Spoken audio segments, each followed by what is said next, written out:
What is up, guys? Welcome to the Hoopercast. It's episode 7. I am your host, Hamad, aka CourtsideCapital, back. Man, we're up 7 episodes in. I started this, I think, 3 weeks ago. And man, it's been a fun ride since in these 7 episodes, and I'm trying to reach my next milestone, which is 25. And I know I can get to 25 easily. 25 isn't going to be that hard. But man, it's been a fun week of NBA basketball. You know, last episode we recapped the first week of every NBA team. We went over every single NBA team, and we just looked over what the record is, and we looked over their next 5 games. And now it's just a completely different. It's just looking like a completely different time in basketball because the Warriors are negative. The Nets are not looking good. I want to start with the Brooklyn Nets. And what's going on with them and Kyrie. It's just a traditional type thing with the Brooklyn Nets. Every single year, something has to come out that derails their season. Not derails it. We're still 6 games in, You never know what will happen during the season, but this early in the season with this Kyrie stuff coming out does not look good at all. He promoted, I think, a anti-Semitic book of Alex Jones. If you don't know who Alex Jones is, he started spreading wrongful claims about Sandy Hook and how that was dealt with. I think he's in jail right now or something like that. He had to pay some hefty amount of money. And he in the 90s, I think this was back in the 90s. I'm pretty sure it was his, where he wrote a book about different clans, different religions and stuff. And I don't know, people did not take that the right way. There was Islamophobia in that book. There was anti-Semitism in that book. It was just not good. It was not a good book. And what Kyrie said was his name, Kyrie, translates to something. And when he searched that phrase up, I should look into that. That book came up, so he just promoted that book. Not promoted it, but he just put that out there. And he also got into a heated argument with ESPN reporter Nick Friedel, who reports for the Brooklyn Nets. I just want to roll that clip real quick. Why did you decide to promote something that Alex Jones said? That was a few weeks ago. I do not stand with Alex Jones' position, narrative, court case that he had with Sandy Hook, or any of the kids that felt like they had to relive trauma, or parents that had to relive trauma, or to be dismissive to all the lives that were lost during that tragic event. My post was a post from Alex Jones that he did in the early 90s or late 90s about secret societies in America of occults, and it's true. So I wasn't identifying with anything of being a campaignist for Alex Jones or anything. I'm just there to post. And it's funny, and it's actually hilarious, because out of all the things I posted that day, that was the one post that everyone chose to see. It just goes back to the way our world is and works. I'm not here to complain about it. I just exist. And to follow up on the promotion of the movie and the book. Can you please stop calling it a promotion? What am I promoting? Put it out on your platform. But I'm promoting it? Do you see me in front of the title? By putting it out there, people are going to say that you are promoting. Yeah, put it out there, just like you put things out there, right?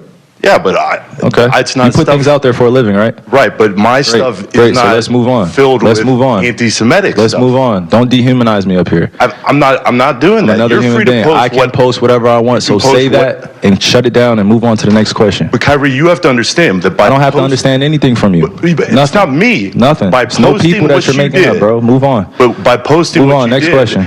Anybody do you guys have any more questions? And they're going to say, you guys have any more questions? Because this is going to be a clip. This is going to be a clip that he's going to marvel at. Is this any more questions? But you're not answering the question. This is another answering your question. Oh my God! Let's make another Instagram clip so we could be famous again. Next question. Kyrie, basketball. So as you guys just saw in that clip of him going back and forth with ESPN reporter Nick Friedel, you can see that he's not. I wouldn't say he doesn't care, but I don't want to go that far and say he doesn't care about what he promoted and what's wrong in that book. But he just didn't seem to care that much. I guess that's the right word. He didn't seem to care that much about what he just promoted and what. I mean, he did say that he didn't mean to promote anti-Semitism, and I know nothing is bad in this. You know, he's not a. That's not hate. That's not hate coming from. He's just misinformed about what's going on. And the league did step in. They released a statement of them being against anti-Semitism and all that stuff.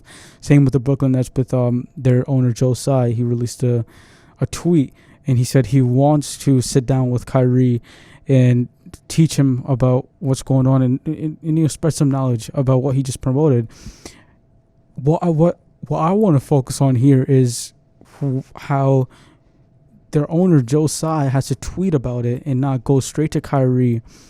There has to be some rift going on. I guess it's coming from off season where all these reports were coming out that he wanted out. He wanted to get traded, but he still opted into that contract because he was getting $34 million or some change.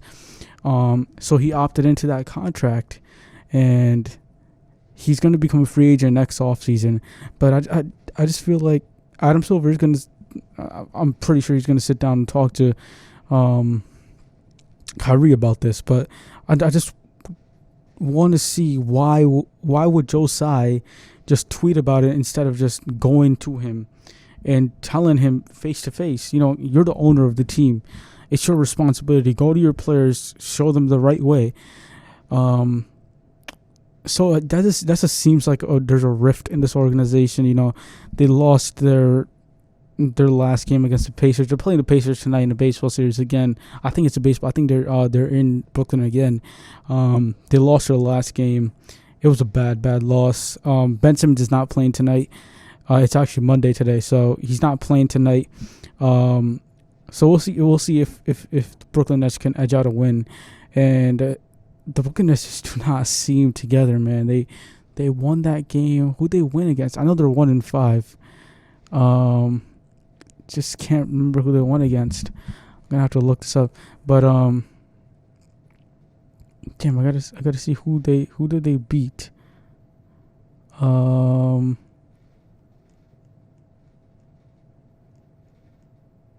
Yeah. Damn, I can't remember. It was Toronto. It was Toronto. 119. I remember now. It's coming to me right now. Yeah, they beat Toronto 119-115. That was their only win at home. I mean, Kyrie and KD are playing pretty decent. Kyrie's having 30.5 points per game with 4.7 assists, 4.8 rebounds a game. He's shooting 47.5 and 29% from the 3-point line. He's taking 10 threes a game and only making 2.8. That does not seem good. This team just does, with the amount of shooters this team has. You got Kyrie, you got KD, you got Royce O'Neal, you got Joe Harris, you got Seth Curry, who hasn't played. I think he's playing today. He's playing. He played yesterday. I don't think he played yesterday, but I think he is playing today against Indiana. Yeah, he's coming back tonight. He was day-to-day. T.J. Warren is still out with his foot injury. And Steve Nash did say that Warren is unlikely to play until at least November. So we'll see how that comes out. So you got Joe Harris, you got Seth Curry, Patty Mills, Yuta Watanabe, Markieff Morris, Cam Thomas, Kessler Edwards, Edmund Sumner. That's so many shooters on this team.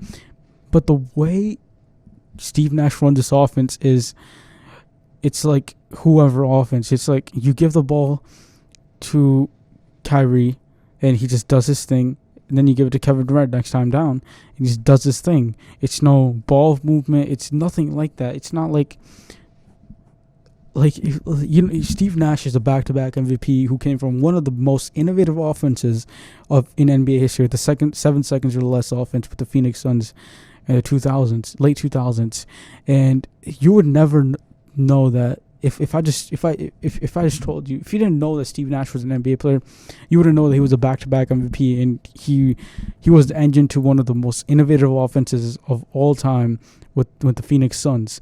He's not running a traditional type of basketball, which is move the ball, find the best shot. He's just giving it to his best players, Kyrie and KD, and telling them to, give me the best thing you got. And, that's putting some load on them as well. With KD back in Golden State, I'm pretty sure he did say that the Steve Kerr offense was amazing, and it was innovative as well for him. It really helped him in a way to become a better player, become a better shooter, and he become a better rebounder, become a better passer, everything. I mean, with Golden State, you had more shooters on that team. You had KD. I mean, you had Steph, Clay. You had HB. Not HB was on that team.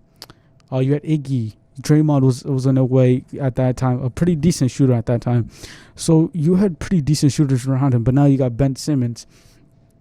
And it's not the shooting around him. It's just, I mean, it's not as good as shooting as Golden State, but it's still decent. You can still move the ball around, run good plays through the offense, and you find the best shot. But that's not how they're playing. And I just don't like that. And you see Ben Simmons down there. There was a play where he got a steal last night. He got a steal. He was wide open transition. I forgot who was on his back. I think it was Isaiah Jackson or someone, and he had a wide open dunk. And guess what he did? He dribbles it. He sees a wide open lane, and he comes back, and now the whole play is done. You're in a fast break. No, there's no fast break, and he's just scared to shoot. I don't know what's going on with Ben Simmons, man. That 1.5 year layoff really messed with his mind in a way, and what happened in Philadelphia. But I hope he gets his stuff together, and man, I just feel for this team. I mean, they're 1-5. They can definitely pull it together later on, But we'll see how this team plays. I also want to talk about the LA Lakers. They finally got their first win last night against the Denver Nuggets. Yeah, the Denver Nuggets. And I was happy about that, And I'm so happy for Russ. He's finally finding his groove on this team. He's coming off the bench now, which is the role I suggested, and I really wanted Russ to come off the bench, and now he is, and that's just amazing. Now they finally got their first win. They're 1-5, same with the same like the Brooklyn Nets. They're playing their next game against New Orleans on Wednesday. They won 121-110, and I'm just so happy that he's finally playing pretty decent. Anthony Davis did injure his back in that game. He's day-to-day at this point, and he's questionable for Wednesday. Same with LeBron James. He's questionable as well. Dennis Schroeder is still out with the thumb surgery. Him and Thomas Bryant have the same exact injury, and I think on the same thumb as well. It's their left thumb. And he's going to be out for at least 3 to 4 weeks, Dennis Schroeder. And same with Thomas Bryant, because they got the same injury. And like back to back, I think they got it at the same time. But this team is playing. They just need to find their groove, man. Russ dropped 18 last game. Anthony Davis, I think, had 20 something. They all dropped amazing numbers, and they carried this team to their first win of the season. LeBron is averaging 26, 9 rebounds, 7.5 assists on 45% from the field and 26% from the three. This team just needs shooting, man. Right now, their best statistical shooter is Austin Reeves, and then Matt Ryan. He's their best statistical shooter, and then you got Austin Reeves. And then after that, it's just like 20s. You just see 20s everywhere. Matt Ryan is shooting 55%. Sorry about that. 55% from the 3-point line, and he's attempting at least 4 a game, and he's hitting 2 of them, two around that. And Austin Reeves is taking 4.3 threes per game and 2.3. He's making 2.3. And then when you just look at the rest, it's Troy Brown at 29% from the 3. Russ is shooting 20%. AD is just disappointing at the 3-point line, 18% from the 3. I don't know what AD is doing. This team just needs to find their groove. And I trust this team to, at least, that's my least expectation is for them to make the play-in. And I definitely see them making a play-in 100%. They... If Russell Westbrook just finds his role, he just finds his grooving, he'll just take off running with that, taking that bench role and running that second unit would be amazing for Russ. He's been playing amazing the past 2 games, taking that bench role, and 6th man of the year candidate right there. We'll see how he plays. They're playing against the Pelicans, who I do want to talk about. They beat the LA Clippers last night, and that was Zion's first game back from injury. I think he missed like 2 games, I'm pretty sure, and he dropped a double-double. And man, did they play amazing. They won 112-91. They are currently 4-2 in the season, fifth in the Western Conference. Currently, they're just playing amazing basketball right now. Even with Zion coming back, he dropped, I think, 21 and 12. On the season, he's averaging 22, 8 rebounds a game, and 3.5 assists on 50% from the field. He still has not taken a 3 yet. If you guys remember the first game back from his his debut, actually, he dropped like 4 threes and like 17 points in like a 4-minute stretch, and everybody was going berserk like, oh my god, he can shoot threes, but he's not even shooting those right now. And then CJ, their point guard, he's averaging 20.5, 7.5 assists. Surprised how CJ's just distributing the ball, 3.5 rebounds a game. He's shooting 42% from the field and 29% from the 3. Brandon Ingram is playing amazing basketball as well. 22 points per game, 4 assists, 5.5 rebounds, 58% from the field, and 57% from the 3-point line. He's playing pretty decent, and this team is just built like perfectly. You got Trey Murphy, you got Herb Jones, amazing 3-and-D defenders, 3-and-D players. You got Jonas Valanciunas, who can also pop, who can also drive to the rim. He can at any time drop you a 30 and 15 game whenever you need him to. You got Najee Marshall, another good player off the bench. You got Jose Alvarado, Larry Nance, Devontae Graham. You got Jackson Hayes, Willie Horne-Gomez, Tyson Daniels, who's a rookie, and he's playing amazing. This team is just built amazing, and I was super high on this team. I had them like I think 4th in the Western Conference standings predictions, and I still think this team can be a top 5 team in the West. But this team is going to be dangerous in the playoffs, and you do not want to face them in the playoffs 100%.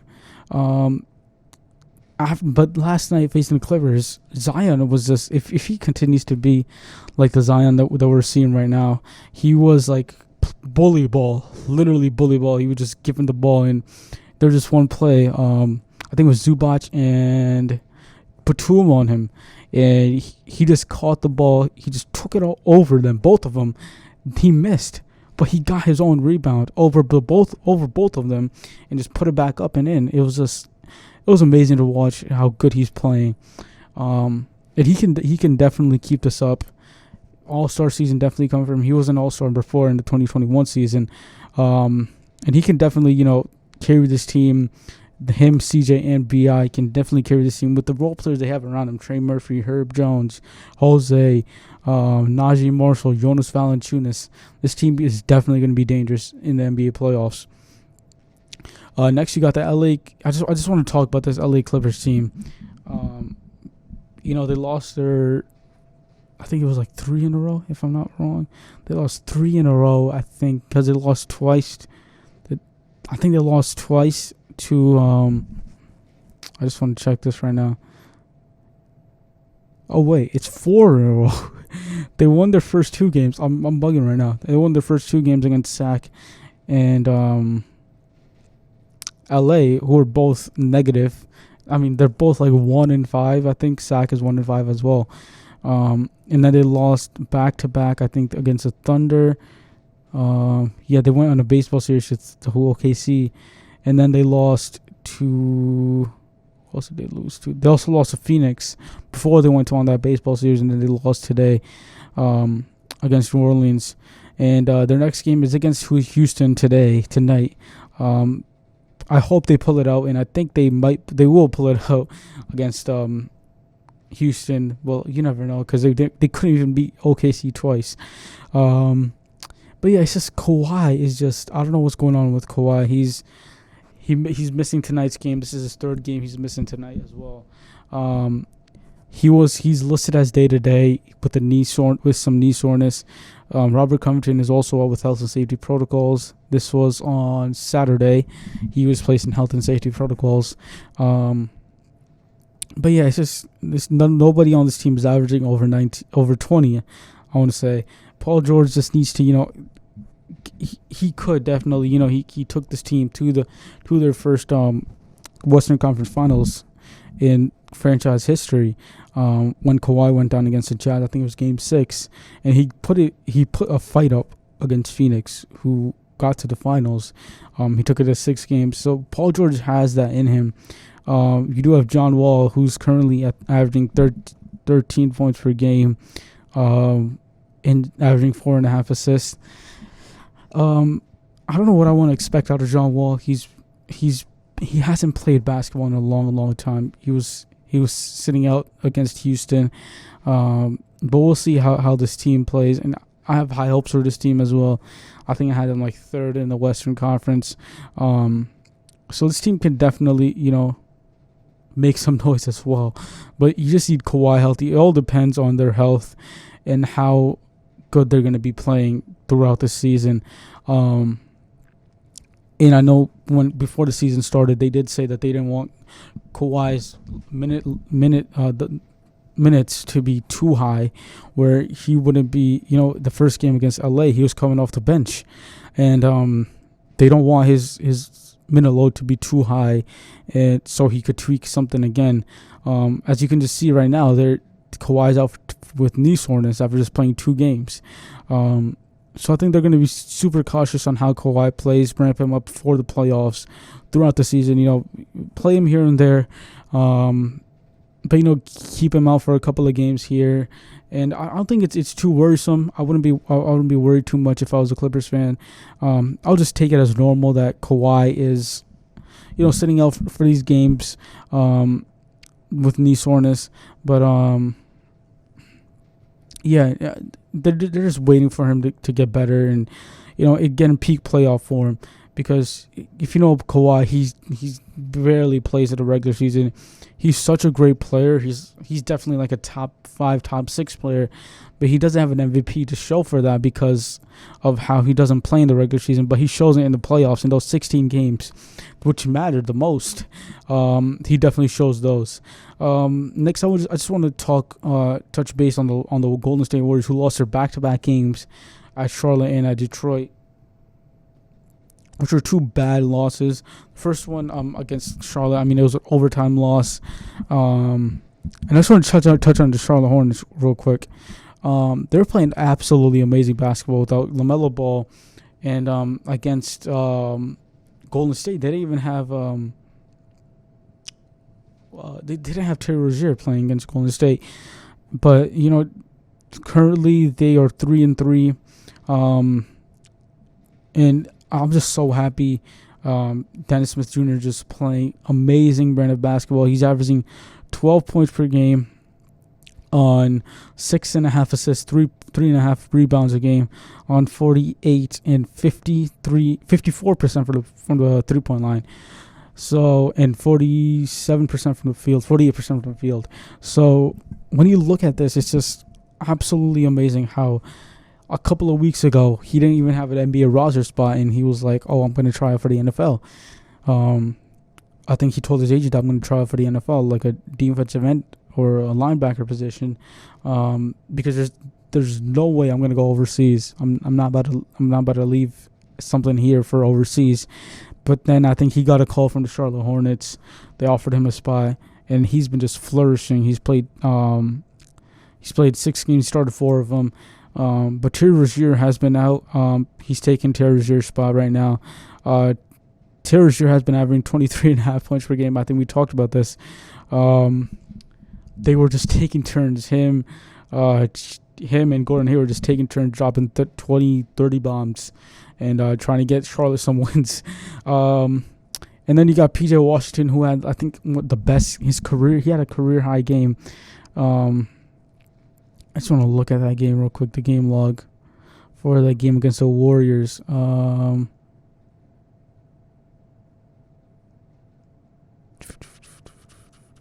Where is that? My fault real quick. Yeah, right here. So he dropped 31 points on 7 rebounds. That was a career high for him, +2 against Golden State. And he just played amazing. He was just everywhere. I think he had the game-winning dunk. They were doubling Dennis Smith. It's crazy to say that. We're trapping him in a way. And Dennis Smith Jr. found P.J. Washington wide open for a dunk or layup. So this team is just playing amazing brand of basketball. And going back to the Warriors, I just want to touch a base on that and just give Dennis Smith Jr. his flowers and how good he's playing. But the Warriors have not been playing good at all. They're 3-4 right now, losing back-to-back against Detroit and Charlotte. Their last win was against Miami. They're playing Miami again tonight. No, tomorrow night. They're in Miami, by the way. So, Steph has been doing Steph things. It's just their defense has not been good at all. Even though you got Andrew Wiggins, you got Draymond Green, it's just their defense. Their defensive rating is 115.8, which is currently 22nd in the league. But their offense is pretty decent too. 112 points per game, which is 19 at this point. It's just their defense, and they got to stop their turnovers too. They're averaging 13 turnovers a game, which is 9th in the league. So they just have to, gel together. It's going to take some time. They're coming off an NBA championship, and I feel like they can repeat. No bias coming from as a Warriors fan, but this team just needs to, get their groove going. Steph is currently averaging 31, 5.5 assists, 6.5 rebounds a game, shooting 47 and 40 from the field and 3-point line. But I'm not too worried about this team. I could see why people would be worried about this team. But I'm not, as a Warriors fan. I feel like they can definitely get to that place of dominance that which they were at. But it'll take some time. We're still 7 games in. Sorry, about to be 8. I wouldn't be too worried about the Warriors, and I feel like they can definitely repeat. And I have them repeating as NBA champs. Damn, this is a pretty short episode. I don't know if I want to end it here. I'm trying to think if there's anything else to talk about. I don't think there is. I think that'll be it for this one. We just went over some teams and how they're playing right now. Let's just go over today's game slate and see, give our predictions right now. Right now, the Sixers and Wizards are playing. Sixers are up 24 to 22. Sixers are winning this. I did a video on the Sixers. I recommend you guys go watch it. They're 3-4. At that time, they were 1-4. Yeah, they've been on a 2-game winning streak. Happy about that. And then Kings and Hornets are playing right now. We just talked about the Hornets. And Loki, I want to touch base on the Kings as well. Why not? We have some time. So the Kings are right now, I think, 3 and 1 and 3. I don't want to get this wrong right now. They're 1-4. They're playing their 6th game right now. I'm not too worried about this team either. I had this team in the play-in. It's just they're horrible defensively. They're 25th in defense. They're allowing 117. Their defensive rating is 117.4. Their offense isn't making up for it at all. 112, which is 18th. It's just I just want to look at De'Aaron Fox's points per game. He's been the only bright spot, and Keegan Murray has been a bright spot for this team as well. De'Aaron Fox has been averaging 28 points per game, 7.5 rebounds, 7.5 assists, 5.5 assists and 7.5 rebounds a game. And he's shooting 55% from the field and 39% from the three. It's just Domantas Sabonis is their center, and he's not a good defensive center. This team is not good defensively at all. HB might be their best defender on this team. You also got Davion Mitchell down there, who's a dog on the defensive end coming off the bench. But yeah, I'm not too worried about this team. They just got to get in the defensive crew. They're putting up those points. They're like 18th right now, ahead of the Warriors, we just talked about, which were 19th. And I'm really not too worried about this team at all. I still think they can make the play-in.